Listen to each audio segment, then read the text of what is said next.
We are in my classroom library and I can't wait to show it off to you. I finally added a little bit more room after watching the kids use it this last couple of days. I just want to show you all the bits and pieces that make it so great. Okay, so let's check it out.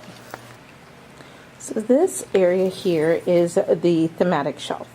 I change it as our themes change or as our learning changes, and I add books that I want to use as mentor texts, books that I just want to have as a read aloud. They all go on this shelf. And so of course, because it's the beginning of the school year, I've got books all about starting school, kindergarten, what different things you could do at school. And the only thing that I want to change about this shelf in particular is I want kids to be able to remember and know which specific books go here versus which specific books need to be reshelved. So I'm going to work on making thematic stickers. So maybe a back to school sticker that I can place in the top corners of these books so kids will know. I'm hoping to put a little label here so kids will know, oh, okay, we're learning about school, it's back to school, it has a back to school label, it goes on this shelf versus getting stocked over here, because when it comes time for us to learn or read a mentor text, I can't find it because the kids aren't putting it back here, which is not their fault, that's my own. So that's something I want to work on. The kids are usually really good about it, sometimes, depends on the year. So these are just a couple of posters I got about books. They've come either free from a Scholastic order, or I went to an event and had them. I laminated them and put them up on the wall. I just figured it would be a nice way to clean up some of the blank space. This one's actually covering. See how there's a light switch behind there. So as I collect more, I'm hoping to put them up. This wall, this door actually leads to another classroom. I have a lamp here beside it, but it's pretty easy to get in and out if there's an emergency. And it's going to be where we put pictures of our favorite stories. So what my goal is to read a story, a couple of stories a day, and within the week showcase them. Usually they'll be related to a specific theme, so I'll be able to go back here and reference them. And then the kids vote on whatever their favorite back to school story was. I'm going to try to have a student draw a picture of the cover, and then we put it on our wall. And then I'm going to write underneath, like, back to school, so then we can remember, oh, when we learned about back to school, this was our favorite story. Or, oh, when we learned about frogs, this was our favorite story. That is the goal. Now, whether or not it happens, it's going to be up to me. But that's the goal, because I really wanted to catalog some of the best stories we read during the school year. I got that picture from Target. It was on super sale, and I just thought it fit in with the colors and theme of this area. So let's get to the nitty-gritty. This wonderful area here houses our fiction stories, and this area over here houses nonfiction, typically stories, or a little bit of both. But for the most part, nonfiction is here. Up here, this is a little mesh, mostly fiction, and a little bit of reference, so nonfiction here too. I also have an area of pillows for the kids to lay on. They can always pull these down and sit on the treasure chest. I have some stuffed animals. This one is a little out of place, but I have some stuffed animals. Yeah, you're okay there, elephant. Stuffed animals that the kids want to read to or just hold while they read. Again, this is a poster I got from a Scholastic order. It says We Need Diverse Books. It was from their partnership with We Need Diverse Books. So I laminated that and hung it up against the back of a shelf. Okay, so let's talk about the books.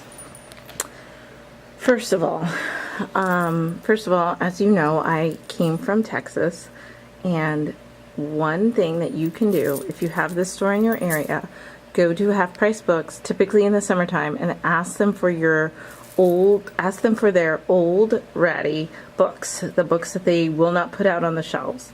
the books that they will end up giving to a charity, they will give you them by the box full. Now, when I used to live there, they were free, but they may have done like maybe $1 a box now, but that is how I started my collection of books. You, of course, have to weed through them to find quality books, but that's a great way to start your collection.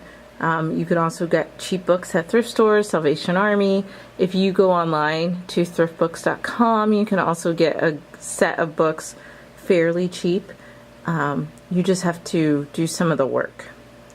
So, one of the things I did, and we'll pull down a set. So this should include all books about family, okay? So a couple of things. Some of these books have stickers on them. My last couple of years teaching in Texas, I taught at a dual language school, and we had to be sure that every book had a blue sticker on it if it was in English and a red sticker on it if it was in Spanish. And so that's that label there. Then on the bottom or top corner of some of my books, you'll find a sticker that matches the sticker on the front. And that's how my kids help sort. Now, did I have books about family when I first started teaching? Yeah, sure. But they just went in the people or the silly stories. And it wasn't until I collected more books specifically about families that I could have a genre in a box. So if you're just starting out and you've got one family book, pair it with some books about people, and that's your genre. The genre is books about people, and that's okay. You won't have enough books when you first start out to be able to do everything with. So these are Mommy's Bed, just titles that typically deal with books, or deal with families. Titles that typically deal with families. So I've just put labels on them. Again, at one point into my teaching career, I got really ambitious and tried to do some kind of leveling, which was completely unnecessary. But, you know, we all make mistakes. This was actually a childhood book of mine. So I have enough books now to have a section just about family. I have 2 copies of Love You Forever because one of them is actually mine from when I was a child. Together. Great. So there's not a ton of books in here, which tells me I need to do a couple of things. I need to either go through some of my like silly stories and find books that are about family and get them in there, or I need to just find more books about family. So because this is not full, like you see the other ones are quite full, some of them are overflowing, I need to do more work. I also need to do more work at letting my kids know that this is a genre and what it includes, because I'm noticing these books are still very nice. They're not like worn, pages aren't ripped, so they're not being read as often, which is fine. You know, maybe the kids don't have an interest in it, but maybe I also need to take more time and just introduce it, like spend 30 minutes and talk about, well, what's family and where in the library can we find books about family to use as a resource in our writing, or just when we're interested in reading about other kinds of family. So there needs to be some work done here, because I can tell that it's not often used or read about or looked at, which could be my fault, could be student interest. Comparing to, I don't know, let's say the Disney books, which, as you can see, are clearly read often. The binding is worn down. They're kind of stuck in all like they're kind of just thrown in, and they're messy. So I can tell that some of these books clearly are loved and utilized in a very different way than those family books were. But again, you see the little sticker on the outside, which tells me it goes in this box. And so any books I find in this box should have to do with Disney. So here is my nonfiction area. And I've sorted these books by kind of topics. Math. These are books that are, it says all kinds of animals, and there's a bat on the front, just because I didn't want to put a ton of animals on the cover. It's only why it says bats. Biographies, science, just general science stuff, nothing very specific. But I do have spiders and insects, which is specific. I have space, birds and reptiles, magic school bus, geography, the world, and ocean animals down there. Dinosaurs. Dinosaurs is a mix of fiction and nonfiction, only because I felt like they should all go together. And then books about weather.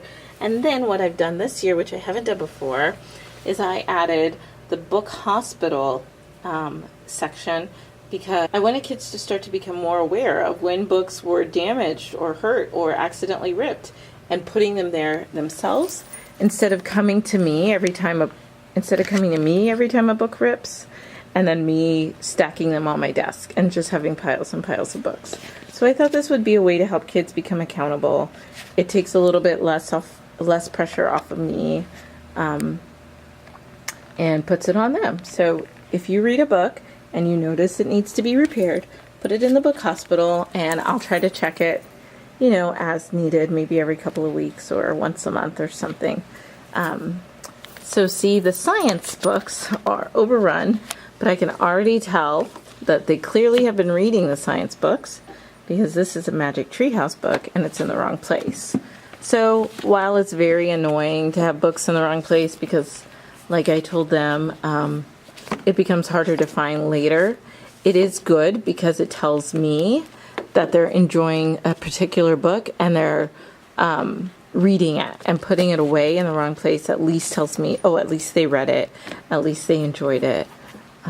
So I just have to work more on how do we get them to become better at using these boxes the correct way, because it's really hard when I'm looking for a specific book to be digging through, 5, 10, 15, 20, 25, 30 plus some. So, 40 to 50 different books. It's really hard. Or 40 to 50, 40 plus book boxes. It really is hard. These book boxes come from Lakeshore. They are super durable. They are amazing. I think they're about $5 a box. Wait till they have a back to school sale before grabbing a set, or do what I did my first couple of years. I used a shoebox, the plastic shoeboxes you get from Target. They're about $1 a box. And one summer, I spent an entire summer.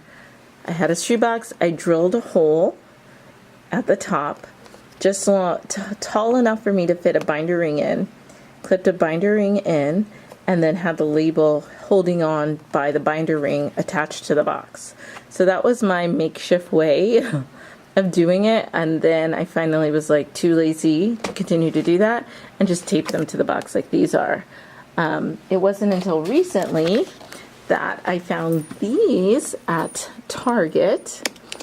So I can just print these out, cut them out. These particular ones aren't even laminated. Which is kind of nice, because now I just take this and slip it in. And so next time, if I have to change it, I don't have to take this down, but I can. For some reason, it's not super sticky.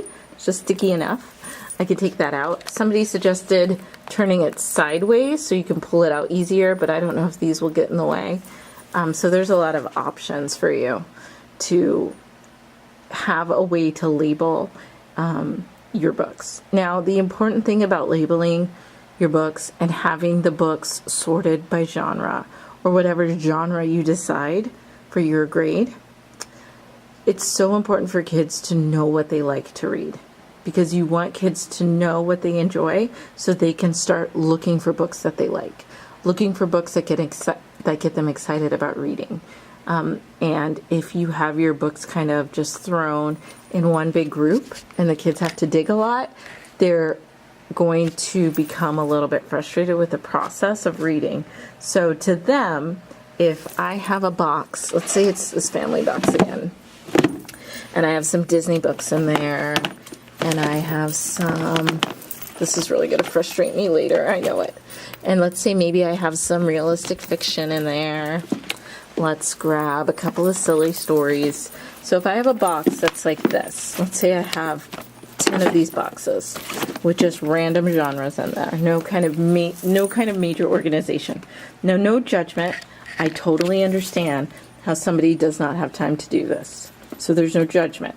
I just want you to understand why it's so important to have things organized by type.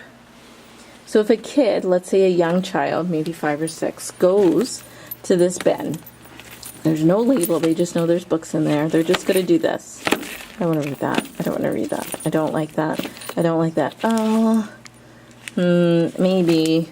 I don't like that. No, I don't like that. I don't. Where's the book about? I want to read the book about sharks. Well, maybe it's in the other bin. Oh, okay. So they go through that bin. It's not in that bin. They go over here. It's not in that bin. So the kid who just really wants to read about sharks has now spent maybe 3 to 5 minutes of time supposed to be focused on reading, searching for a book. Now, to some kids that might be okay, they might not get frustrated, but some kids are going to get really frustrated because reading is hard for them. Enjoying books is hard for them. And so they're going to get frustrated with just the idea of reading. Now on top of that, they can't find the book that they even might maybe want to read. So I know that in the beginning it's overwhelming. But if you can, if possible, take a Post-it note, draw a fish on it, put your shark books in the fish box. Okay? Even if it's one box. Even if it's one book. Have it organized by some way for your kids to know that they can go and find a book that they're excited about, that they want to read. Because that's why we get excited about reading, when we want to read a book, when we know it's going to make our hearts happy, when we know we're going to have a connection with a book. That's why we go to specific parts of Barnes & Noble. That's why when you go on Amazon, you don't go through multiple categories searching for mystery. You go to mystery because you like reading mysteries. So start off small. Again, put a Post-it note on a shoebox and call it a day. But do something to organize your books by type so that your kids can find the books that get them excited about learning and excited about reading. So now I have to take these all out because I'm going to get stressed out. And I will say, and I hope I can find it, let me look. I will tell you right now that when I first started teaching, I did not have anything like this. What I did have, though, let's see if I can find a very old book because I do like to do some purging. So I may have purged some of it. Nope, there it is. I probably had this book in my first year of teaching. And you see this little highlighter tape in the corner? That's how I organize these books. So all of these books were all about letters. And I put a pink strip of highlighting tape. And then on the box, I think it might have said letters. It might have said ABC. And there was a little pink line on it. And that's how kids knew to find books about letters in that box. And that's all I did. And I mean, even still, you can see they don't even say reference on it. So I'm still haven't even changed the system. But I did have a system to organize these books. This box is overfull.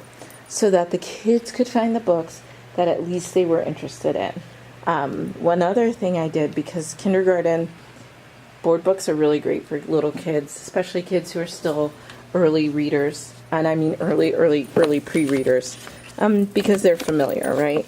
So get a box, just throw board books in. This is honestly, I think when I made this, I found some Google image search board books, typed it at the top, and stuck it on a box. And you can see it used to have a hole in it because that's where I attached the binder ring that was that was drilled into a box. So yeah, you can start small. Then you can get over here to this kind of organizing system. And this is not great. This is not the best, but it works for me.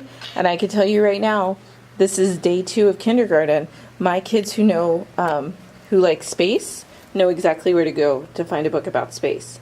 And I can name 2 kids who I've seen go to the space box more than twice. Right? Because that's what we want kids to do. We want them to be able to go, oh, I really love science. I really love science. I really like cars, and I really like wheels. Oh yeah. Okay, so now this little kid knows if I'm excited about wheels, I can go to the science box and find books about wheels and get excited about reading the books that make me happy. Oh, see, that's fine because that's another science box. So maybe one thing for me as I'm reflecting as I'm doing this is I think I might need to make a transportation box because I'm noticing I have a lot of books about like sound, but I might need to make like a transportation or a plant box because I know I have a lot of things like that kids who would be really interested in transportation or plants might need a specific box and not want to dig through all these science boxes. So that's a reflection that I need to be aware of, is this is too overwhelming for a kid. Even down to these two boxes, similar to these animal ones. And if I show you, you can see how overfull they are. But I might need to have a Laura Numeroff section because I have a lot of these books. Just like I had to make a Mo Willems section because all the kids wanted to read it. You know, and I have every single Mo Willems book almost. I had to make his own genre, his own box, because I wanted the kids to know, here's where I go for Mo Willems all the time without fail. So that was my classroom library. I hope that was helpful. I don't know if there's anything I left out. I know that I love it. I know that it's been 12 years in the making to get it to the place where it is right now, because I feel where it is right now feels really good. There are of course changes I need to make, and like I said, I am constantly thinking about how to make this the best space for my kids, but I'm very, very excited to see how excited the kids are about the library and how excited they are about reading and discovering books that they love to read. Hit subscribe to see any of my new videos. Thank you for watching.